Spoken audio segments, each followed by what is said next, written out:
લેક્ચરમાં આપણે મધ્યસ્થ અધિકતમની રેખીય પહોળાઈ અને મધ્યસ્થ અધિકતમની કોણીય પહોળાઈ આટલે સુધી ચર્ચા કરી. ત્યાર પછીના ટોપિકની અંદર હવે આપણને પોઈન્ટ આપેલો છે પ્રકાશીય ઉપકરણોની વિભેદન શક્તિ. તો પ્રકાશીય ઉપકરણમાં ટેલિસ્કોપ અને માઇક્રોસ્કોપ જેવા પ્રકાશીય ઉપકરણો માટે ઓબ્જેક્ટિવ લેન્સ માટે આપાત તરંગ અગ્ર એ ઓબ્જેક્ટિવ લેન્સ એના માટે વર્તુળાકાર અડચણ તરીકે વર્તે છે. વર્તુળાકાર અડચણ મતલબ સ્લીટ, તો વર્તુળાકાર અડચણ તરીકે વર્તે છે અને વિવર્તન ઉત્પન્ન કરે છે. તો અહીં આપણે 2 પોઈન્ટ ભણવાના છે. એક ટેલિસ્કોપની વિભેદન શક્તિ અને બીજું છે ટેલિસ્કોપની વિભેદન શક્તિ અને બીજો પોઈન્ટ છે માઇક્રોસ્કોપની વિભેદન શક્તિ. હવે આને સમજવા માટે પહેલા તો એક નિયમ, એ નિયમને કહેવામાં આવ્યું છે રેલેનું પ્રમાણ, કે બે બિંદુવત વસ્તુઓના પ્રતિબિંબ સ્પષ્ટ છૂટા ક્યારે જોઈ શકાય કે એકની વિવર્તન ભાતનું મધ્યસ્થ અધિકતમ કાં તો બીજાની વિવર્તન ભાતના પ્રથમ ન્યૂનતમ પર રચાય અથવા તેનાથી દૂર રચાય. આ શું કહેવા માંગે છે કે બે બિંદુઓ વસ્તુઓના પ્રતિબિંબ આપણને સ્પષ્ટ છૂટા ક્યારે દેખાય? તો કે એકની વિવર્તન ભાતનું મધ્યસ્થ અધિકતમ કાં તો બીજાની વિવર્તન ભાતના પ્રથમ ન્યૂનતમ ઉપર રચાય અથવા તેનાથી દૂર રચાય.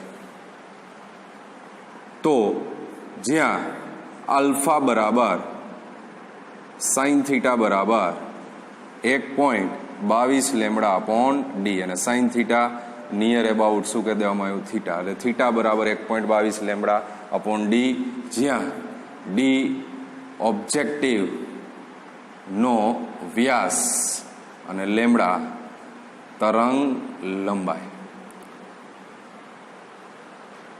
શું કહેવા માંગે છે આ વસ્તુ? બરાબર આ નિયમના આધારે આપણે આખી થિયરીની ચર્ચા કરવાની છે, ટેલિસ્કોપની વિભેદન શક્તિ. તો સૌ પ્રથમ આપણે બે નજીક રહેલા તારાઓનું ટેલિસ્કોપ વડે નિરીક્ષણ કરતા આકૃતિમાં તારાઓમાંથી આવતા બે કિરણો ઓબ્જેક્ટિવના ટેલિસ્કોપના લેન્સ આગળ આલ્ફા કોણ રચે છે. ટેલિસ્કોપના લેન્સ આગળ કેટલો કોણ રચે છે? આલ્ફા. હવે આકૃતિની અંદર આપણે સમજવાનો પ્રયત્ન કરીએ તો આ એક ઓબ્જેક્ટિવ જેની અંદર આપણે આ બે કિરણો બતાવીએ છીએ. આ દૂરની વસ્તુમાંથી આવતા બે કિરણો બરાબર છે લેન્સ આગળ કેટલો ખૂણો રચે છે? તો કે આલ્ફા કોણ રચે છે. આ એક પડદો છે.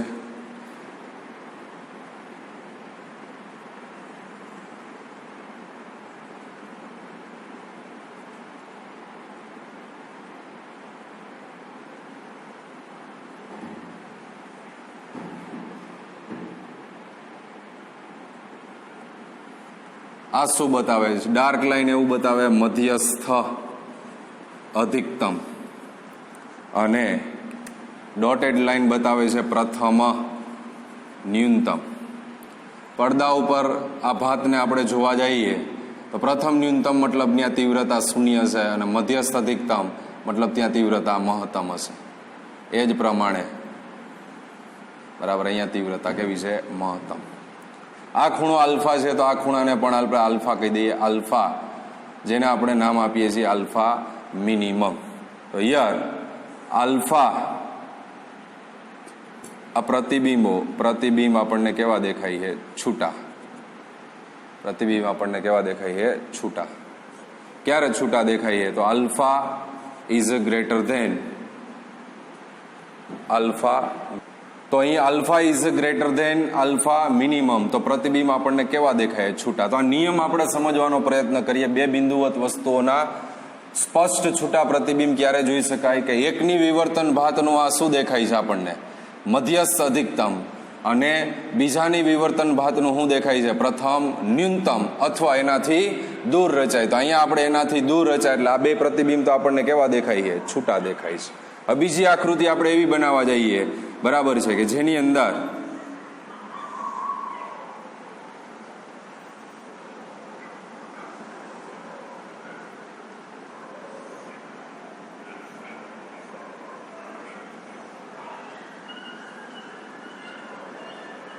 Year alpha equals to alpha minimum. અહીંયા પ્રતિબિંબ જસ્ટ છૂટા કહેવાશે, મતલબ જોઈ શકાય.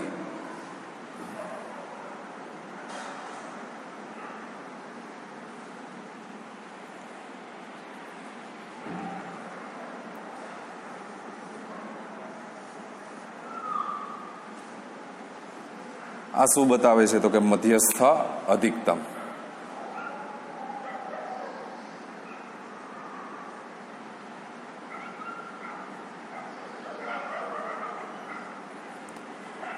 તો આ થઈ ગયું પ્રથમ ન્યૂનતમ. તો રેલેનું પ્રમાણ એવું કહે છે એકનું મધ્યસ્થ અધિકતમ અને બીજાનું એના ઉપરથી શું સંપાત થયું? જોવો જી, પ્રથમ ન્યૂનતમ. એટલે આપણે કીધું નિયમની અંદર કાં તો પ્રથમ ન્યૂનતમ ઉપર રચાય કાં તો એનાથી દૂર રચાય.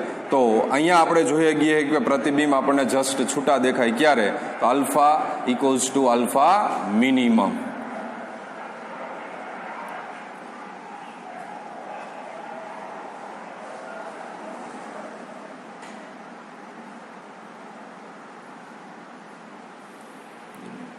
અને ત્રીજી આકૃતિ આપણે એવી બનાવવા માંગીએ છીએ કે જેની અંદર વિવર્તન ભાત એકબીજામાં સાવ ભળી ગયેલી જોવા મળશે.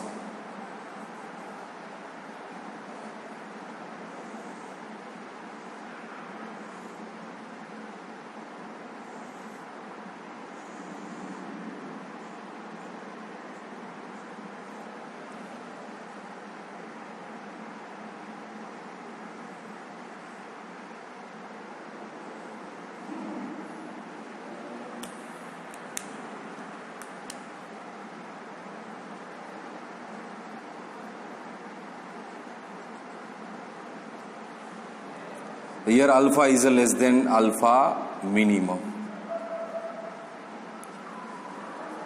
પ્રતિબિંબ એકબીજામાં ભળી જશે, મતલબ સ્પષ્ટ અને છૂટા જોઈ શકાતા નથી. હવે આપણે આના વર્ણન ઉપર જઈએ. બે તારાઓનું ટેલિસ્કોપ વડે નિરીક્ષણ કરતા આકૃતિમાં તારાઓમાંથી આવતા બે કિરણો ટેલિસ્કોપના લેન્સ આગળ આલ્ફા કોણ રચે છે. આ તરંગ અગ્રનો ફક્ત મર્યાદિત ભાગ જ લેન્સમાંથી પસાર થતો હોવાથી તે વર્તુળાકાર અડચણ તરીકે વર્તે છે અને વિવર્તન પેદા કરે છે. તો આકૃતિમાં આ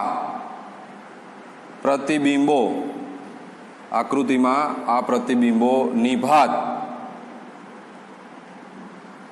પ્રકાશિત ટપકાઓ જેને કહેવામાં આવે છે એરે ડિસ્ક વડે દર્શાવેલ છે અને તેની ફરતે ઘટતી તીવ્રતા સાથેના પ્રકાશિત અને અપ્રકાશિત વલયો, પ્રકાશિત અને અપ્રકાશિત વલયો જેને કહેવામાં આવે છે એરે રિંગ જોવા મળે છે. પ્રકાશિત અપ્રકાશિત કહેવાનો મતલબ આ એક મધ્યસ્થ અધિકતમ જેને કહેવામાં આવ્યું છે એરે ડિસ્ક, અને એની ફરતે બરાબર છે, એની ફરતે અપ્રકાશિત પ્રકાશિત, ફરી પાછું અપ્રકાશિત પ્રકાશિત, આવી જે રિંગ છે બરાબર છે એને કહેવામાં આવે છે એરે રિંગ. તો હવે આકૃતિના વર્ણનમાં જે આલ્ફાનું મૂલ્ય આપણે મોટું રાખ્યું, alpha is greater than alpha minimum.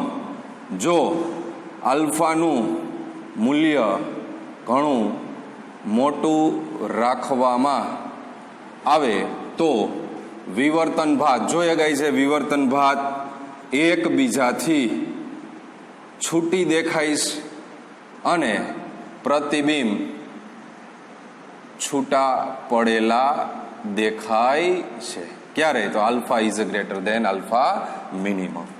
બીજા કેસમાં આપણે એવું કહીએ કે ભાઈ આલ્ફાનું મૂલ્ય બરાબર છે, તારાઓ એકબીજાની નજીક રાખવામાં આવે, તારાઓ એકબીજાની નજીક, એટલે કે આલ્ફાનું મૂલ્ય નાનું રાખવામાં આવે તો વિવર્તન ભાત એકબીજામાં ભળી ગયેલી જોવા મળે છે. એટલે કે પ્રતિબિંબ સ્પષ્ટ છૂટા જોવાનું મુશ્કેલ બને છે. મતલબ આવું થાય જ્યારે આલ્ફાનું મૂલ્ય બરાબર છે એકદમ નાનું રાખવામાં આવે તો ભાત છે એ એકબીજામાં શું થઈ જાય છે, વિવર્તન ભાત એકબીજામાં ભળી જાય છે અને પરિણામે બરાબર છે એના પ્રતિબિંબ આપણને છૂટા જોવાનું કેવું થાય એ મુશ્કેલ બને છે. આમ આના ઉપરથી ટેલિસ્કોપની વિભેદન શક્તિની વ્યાખ્યા આપણે આપી શકીએ કે બે બિંદુવત વસ્તુઓના સ્પષ્ટ છૂટા પ્રતિબિંબ આપવાની પ્રકાશીય ઉપકરણની ક્ષમતાને ટેલિસ્કોપની વિભેદન શક્તિ અથવા અંગ્રેજીમાં રિસોલ્વિંગ પાવર, ટેલિસ્કોપની વિભેદન શક્તિ અથવા શું કહેવામાં આવે છે, રિસોલ્વિંગ પાવર.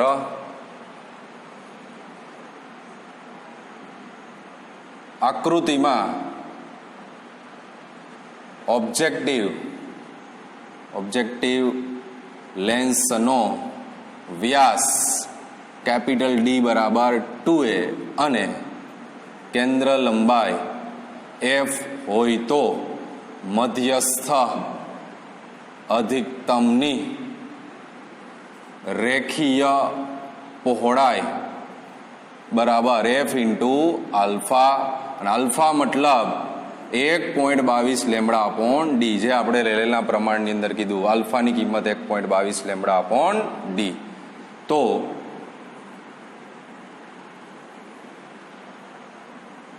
મતલબ આરપીનું મૂલ્ય, મતલબ વિભેદન શક્તિનું મૂલ્ય આલ્ફા કોણ પર આધારિત છે. તો પ્રતિબિંબ છૂટા દેખાય તે માટે જરૂરી લઘુત્તમ કોણ આલ્ફા મિનિમમ બરાબર 1.22 લેમ્બડા અપોન ડી, જ્યાં આલ્ફા મિનિમમને ટેલિસ્કોપનું કોણીય વિભેદન કહે છે. લાસ્ટ ટાઈમ માર્ચ 2020માં બરાબર આને રિલેટેડ છઠ્ઠું ઉદાહરણ આપેલું છે. એમસીક્યુ પૂછાઈ ગયો, ટેલિસ્કોપનું કોણીય વિભેદન શોધો, માત્ર લેમ્બડા અને કેપિટલ ડી ની કિંમત મૂકો એટલે તમને ટેલિસ્કોપનું કોણીય વિભેદન મળે.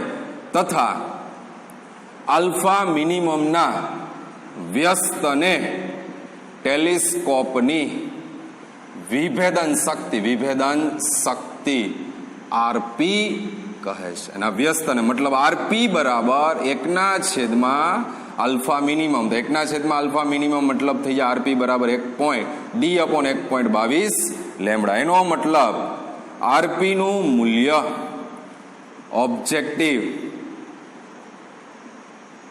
ના વ્યાસના સમપ્રમાણમાં છે.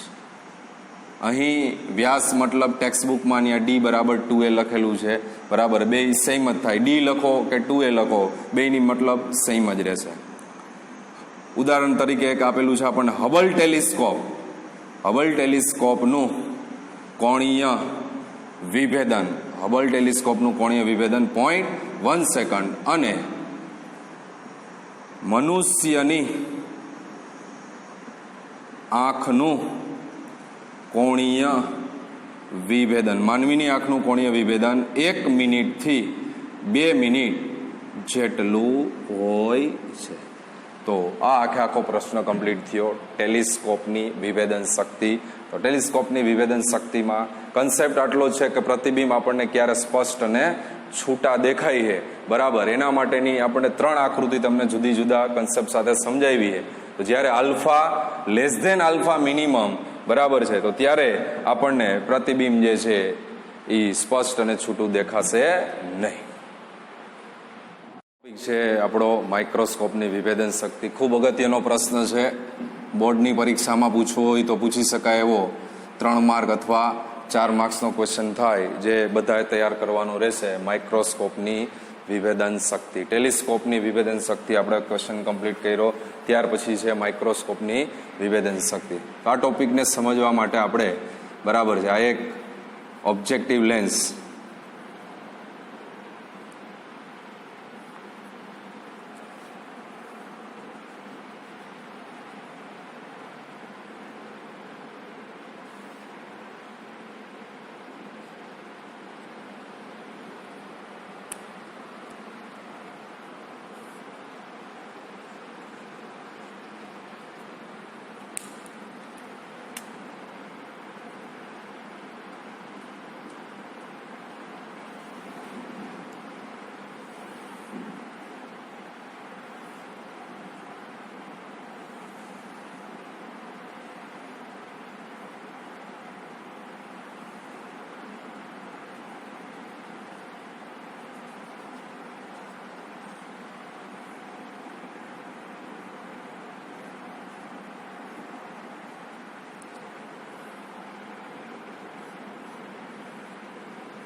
મધ્યસ્થ અધિકતમ અને આ છે પ્રથમ ન્યૂનતમ. સૌ પ્રથમ આપણે આકૃતિના આકૃતિમાં ઓબ્જેક્ટિવ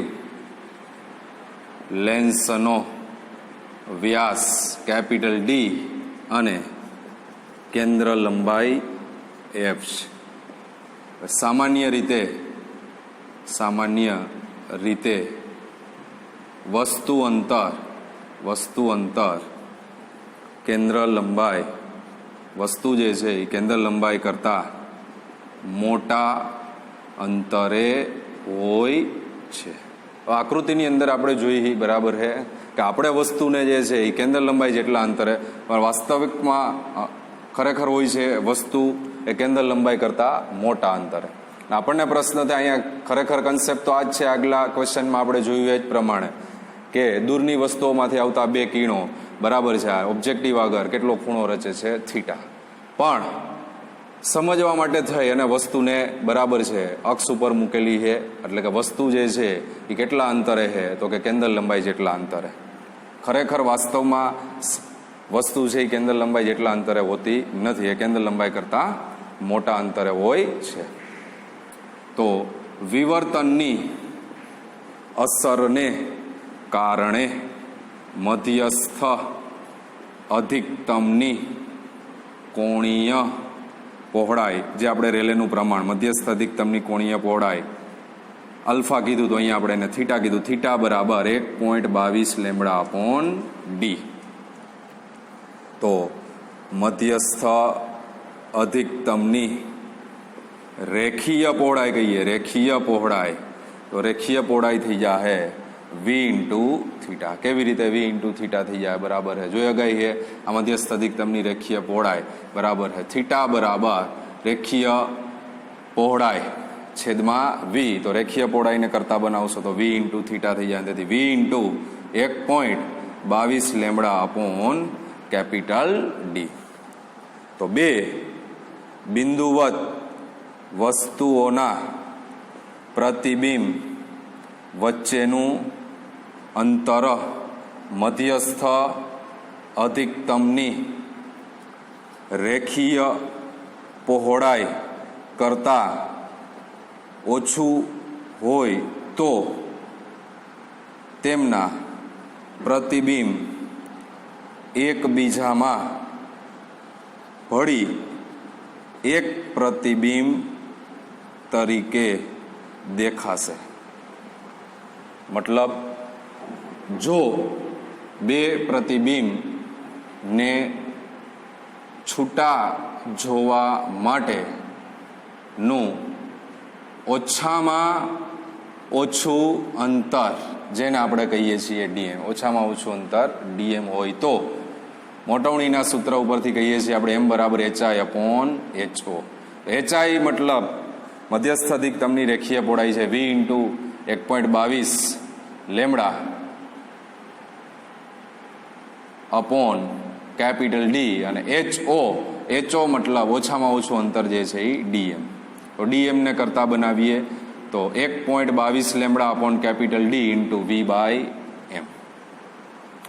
હવે આપણે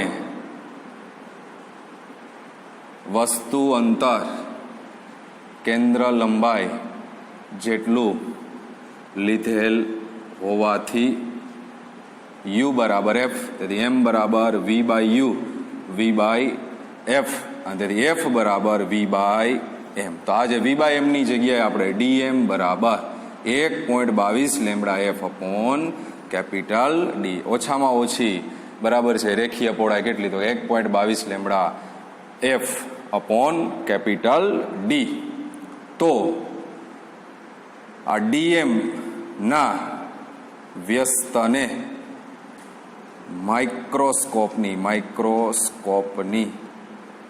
વિભેદન શક્તિ, જેને પણ રિસોલ્વિંગ માઇક્રોસ્કોપનો રિસોલ્વિંગ પાવર, માઇક્રોસ્કોપની વિભેદન શક્તિ એ કહે છે. તો આરપી બરાબર 1/, ડીએમ બરાબર ડી અપોન 1.22 લેમ્બડા એફ.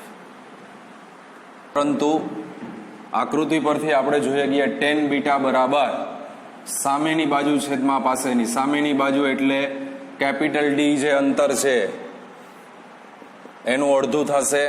તો ટેન બીટા બરાબર D/2 અપોન એફ, સામેની બાજુ છેદમાં પાસેની બાજુ, તેથી D/2 બરાબર એફ ટેન બીટા, અને તેથી D/F બરાબર 2 ટેન બીટા. તો D/F ની કિંમત આપણે ડીએમમાં મૂકી દો તો ડીએમ બરાબર 1.22 લેમ્બડા અપોન 2 ટેન બીટા. અહીં ડીએમના વ્યસ્તને માઇક્રોસ્કોપની શું કહેવામાં આવે છે? વિભેદન શક્તિ કહે છે. મતલબ આરપી બરાબર 1/, ડીએમ બરાબર 2 ટેન બીટા અપોન 1.22 લેમ્બડા. પરંતુ sign beta near about ten beta, તો સૂત્ર થઈ જાય આરપી બરાબર 2 સાઇન બીટાના છેદમાં 1.22 લેમ્બડા. તો આ થઈ ગયું માઇક્રોસ્કોપની વિભેદન શક્તિ. અહીં આપણે વસ્તુ અને લેન્સ વચ્ચે હવા હોય ત્યારે માઇક્રોસ્કોપની વિભેદન શક્તિનું સૂત્ર મેળવેલ છે. જોઈ ગઈ છે લેન્સ અને વસ્તુ વચ્ચે શું હતું? હવા. પરંતુ લેન્સ અને વસ્તુ વચ્ચે કોઈ મોટો વક્રીભવનાંક ધરાવતું માધ્યમ હોય તો રિસોલ્વિંગ પાવર, લેન્સ અને વસ્તુ વચ્ચે કોઈ મોટો વક્રી વહનાંક ધરાવતું માધ્યમ હોય તો રિસોલ્વિંગ પાવર આરપી બરાબર 2 sin beta upon 1.22 lambda dash, જ્યાં લેમડા ડેશ બરાબર લેમડા અપોન એન. તો સૂત્ર બની જાય તમારું 2n સાઇન બીટાના છેદમાં 1.22 લેમડા. તો આના ઉપરથી ખ્યાલ આવે કે તેથી માઇક્રોસ્કોપની આરપીનું મૂલ્ય વક્રીભવનાંક વધતા વધે છે. જેમ એનના મૂલ્યમાં વધારો કરો તો આરપીના મૂલ્યમાં શું થવાનું છે? વધારો. વક્રીભવનાંક વધતા વધે છે. તો આરપી બરાબર 2n sign beta upon 1.22 lambda.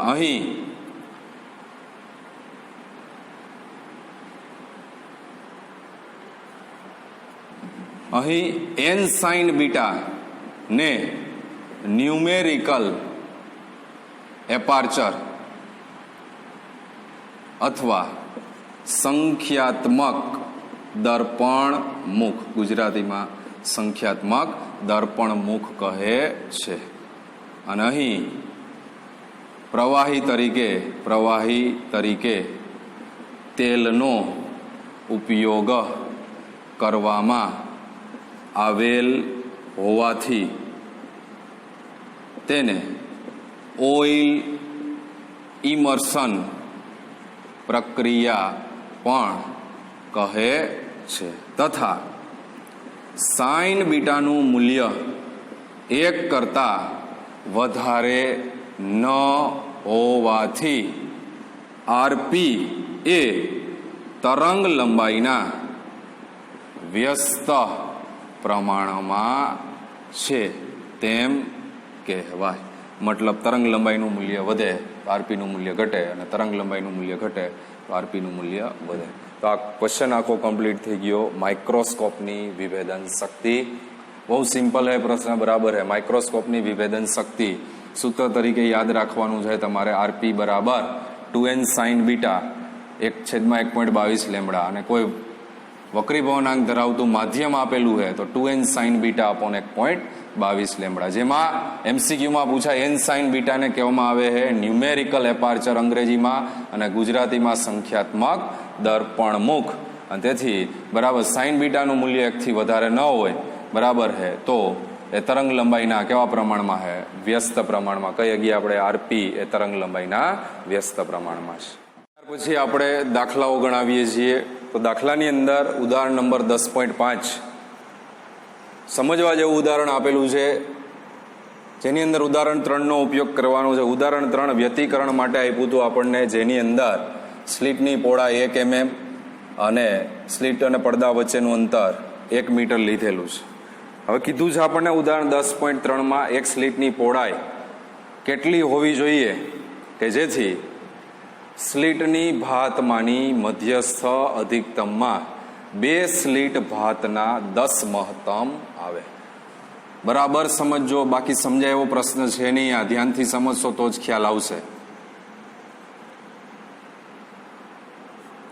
આ વ્યતિકરણને આધારે 2 સ્લીટ વચ્ચેનું અંતર, જેને આપણે બરાબર છે કેપિટલ ડી કહીએ છીએ,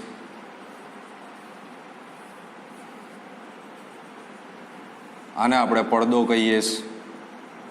આ કેપિટલ ડી આપણને 1 મીટર આપેલું છે, ડી બરાબર આપેલું છે 1 mm. હવે વિવર્તનની અંદર આપણે એક જ સ્લીટનો ઉપયોગ કરીએ તો આ વિવર્તનની અંદર આ જે સ્લીટ આપણે ધ્યાનમાં, મતલબ આ પ્રશ્નની અંદર વ્યતિકરણ અને વિવર્તન બેનો મિક્સ ક્વેશ્ચન આપેલો છે, બરાબર. તો એને ધ્યાનમાં રાખીએ, બરાબર છે. તો અહીંયા મધ્યસ્થ અધિકતમ, અહીંયા પ્રથમ ન્યૂનતમ રચાણું હશે, બરાબર છે. તો એ સ્લીટની પહોળાઈને આપણે શું ધારી લીધું છે? સ્મોલ એ. આ પ્રશ્નને સમજવા માટે અહીંયા રકમની અંદર આપણને એવું કહેવામાં આવ્યું છે કે ભાઈ એક સ્લીટ ભાતના, એટલે એક સ્લીટ, તો એક સ્લીટ ભાતના મધ્યસ્થ અધિકતમની કોણીય પહોળાઈ બરાબર 2 સ્લીટ ભાતના 10 મહત્તમ રચાય, એટલે 10 ગુણ્યા 2 સ્લીટ ભાતના મધ્યસ્થ અધિકતમની કોણીય પહોળાઈ. મતલબ આ જે છે એ વ્યતિકરણ છે અને આ છે એ શું બતાવે છે? વિવર્તન. પ્રશ્નની અંદર વ્યતિકરણ અને વિવર્તનનું મિક્સિંગ આપેલું છે આપણને, બરાબર છે. આ આપણને ખ્યાલ જ છે, જેને આપણે થીટા કહીએ, બરાબર છે. મધ્યસ્થ અધિકતમની કોણીય પહોળાઈ જેને આપણે 2 થીટા કીધેલું છે, તો 2 થીટા બરાબર 10 ગુણ્યા લેમડા અપોન કેપિટલ ડી. વ્યતિકરણ ભાતમાં બરાબર છે ડી સાઇન થીટા બરાબર એન લેમડા ઉપરથી, બરાબર છે, થીટા બરાબર લેમડા બાય ડી. અને અહીં થીટા મતલબ શું આવશે? તો અહીં થીટા મતલબ એ સાઇન, પ્રથમ ન્યૂનતમ માટે એ સાઇન થીટા બરાબર લેમડા, અને sine theta near about theta, અને તેથી થીટા બરાબર lambda upon a. 2 lambda by a બરાબર 10 ગુણ્યા lambda by D. Lambda lambda cancel થઈ જાય, બરાબર છે. અને એ સૂત્રનો કરતા બનાવીએ તો એ બરાબર 2D ના છેદમાં 10, ડી એટલે 1 mm છેદમાં 10 બરાબર 0.2 mm. તો આપણને પૂછ્યું હતું, બરાબર છે, કે સ્લીટની પહોળાઈ કેટલી હોવી જોઈએ? તો સ્લીટની પહોળાઈ બરાબર આ સ્લીટની પહોળાઈ કેટલી? તો કે 0.2 mm. પ્રશ્નમાં બહુ નવીનતા નથી, સમજીને બરાબર ધ્યાનથી રકમ વાંચશો ત્યારે ખબર પડશે. વિવર્તન જોવા મળે છે અને વ્યતિકરણ બેનો મિક્સ ક્વેશ્ચન બનાવેલો છે. ત્યાર પછીનું ઉદાહરણ નંબર 6, જે માર્ચ 2020ની પરીક્ષામાં બરાબર છે MCQ ની અંદર પૂછાઈ ગયું 2020 MCQમાં. તો સેલો પ્રશ્ન આપેલો છે. તરંગ લંબાઈ આપેલી છે 6000 એંગસ્ટ્રોમ, બરાબર, તો 6 ગુણ્યા 10⁻5 સેન્ટીમીટર થાય. ઓબ્જેક્ટિવનો વ્યાસ 100 ઇંચ, કેપિટલ ડી બરાબર આપેલું છે 100 ઇંચ, તો 1 ઇંચ બરાબર આપણને ખબર છે 2.54 સેમી, તો કેપિટલ ડી થઈ જાય તમારો 254 સેન્ટીમીટર. તો ટેલિસ્કોપ માટે વિભેદન સીમા, ટેલિસ્કોપની વિભેદન સીમા આજે જ ભણ્યા આપણે. ટેલિસ્કોપની વિભેદન સીમા, કોણીય વિભેદન, આલ્ફા મિનિમમ બરાબર થીટા બરાબર 1.22 lambda upon capital D.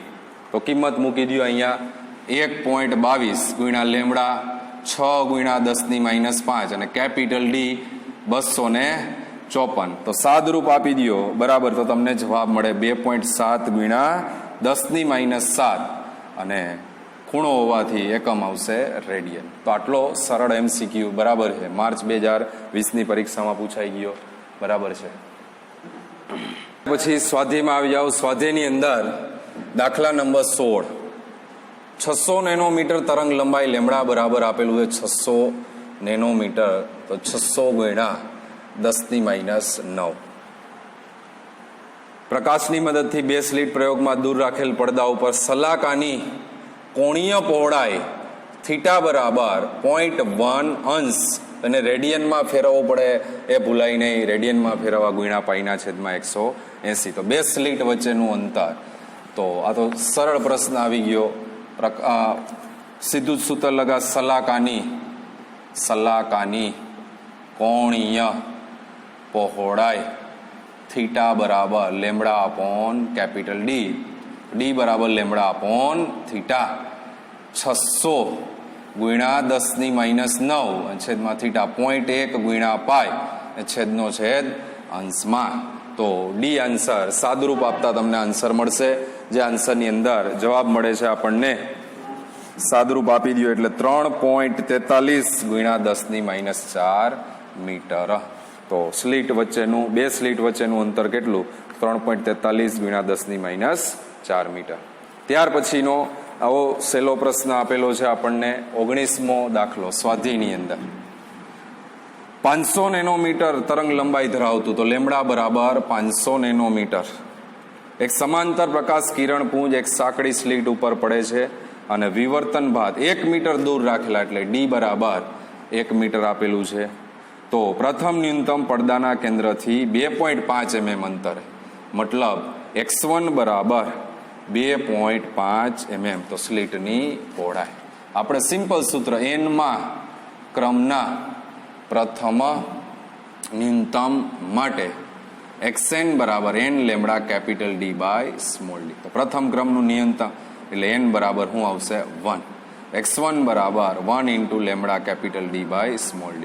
x1 આપણને આપેલો તો d ને કરતા બનો તો લેમડા d બાય લેમડા 500 ગુણ્યા 10⁻9 કેપિટલ d 1 અને 2.5 ગુણ્યા 10⁻3. તો સાદરૂપ આપી દેતા d બરાબર આપણને આન્સરમાં 2 ગુણ્યા 10⁻4 મીટર એવું મળે છે, મતલબ 0.2 mm. તો આ થઈ ગયું સ્વાધ્યાયનો 19મો દાખલો. એમસીક્યુમાં પૂછાય એ પ્રકારના પ્રશ્ન છે. આ બી એમસીક્યુમાં પૂછાય, આ પણ એમસીક્યુમાં પૂછી શકાય એ પ્રકારના પ્રશ્નો છે.